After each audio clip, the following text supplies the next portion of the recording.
Radhe Radhe, hello everyone, আমি সিলোনি। আমার mini ব্লগে তোমাদের সবাইকে ওয়েলকাম। কেমন আছো তোমরা সবাই? আশা করছি ভালো আছো, আমি বেশ ভালো আছি। তো আজকে দুপুরে রান্না বান্না করেছি, দেখো এই যে পুনকা শাক আর মানে কাঁঠালে ইঁচড় তরকারি আর ডাল ভাত। তো দেখো এদিকে কিন্তু শাকটা আমি দিয়ে দিয়েছি হতে, আর শাকটা ফ্রাই কমপ্লিট। আর এদিকে কিন্তু আমি মশলাটা বেটে নিয়েছি। তো কালকে বানাচ্ছিলাম মানে পুনকা শাক বেগুন দিয়ে, তো খুবই টেস্ট লাগলো আমাকে খেতে। তো এই জন্য 2 আঁটি রেখে দিয়েছিলাম ফ্রিজে, কালকে রান্না করব। তো এদিকে দেখো শাকটা বানা কমপ্লিট। আর এদিকে কিন্তু আমি মানে ইঁচড় তরকারি রান্না করছি। আর আলুগুলো প্রচুর গরম ছিল, এই জন্যই ভাবলাম কি কড়াইয়ের মধ্যে দিয়ে দেবো, আর কড়াই মানে খুন্তিতে কিন্তু কেটে নেবো আলুগুলা। তো দেখো নুন হলুদ দিয়ে দিয়েছে। আমার রান্নাবান্না কমপ্লিট, খাওয়া দাওয়া কমপ্লিট সমস্ত। তারপর বিকেলের দিকে দেখো তোমাদের সাথে বিকেলে দেখা হচ্ছে। এদিকে আমার মেয়ের জন্য চাপান দিলাম ডালিয়া, আর এদিকে হচ্ছে কিন্তু চা। তো চা করা কমপ্লিট, আমার শাশুড়ি মাকে দিয়ে এলাম। আর এদিকে কিন্তু আমি আমার হাজব্যান্ড নিয়ে এলেছি।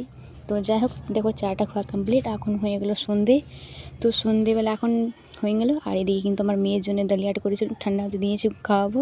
আর ওকে আমি 3 দিন থেকে রসুন আদা আর সর্ষের তেল গরম করে মাখাচ্ছি। তারপর রেডি হয়ে চলে গেলো মাসি ঘর। আমার ঘর থেকে মাসি ঘর জানো তো 5 মিনিট রাস্তা, খুবই কাছে। তারপর একটু বাজারে গেলাম চাউমিন টাউমিন খাওয়ার জন্য। তো এখানে চাইনিজ চাউমিনটা খেতে না খুবই ভালো লাগে, দুমকাতে পুরো ফেমাস, প্রচুর ভিড় থাকে এখানে। তো ওইদিকে আমি খেয়েছিলাম চাউমিনটা।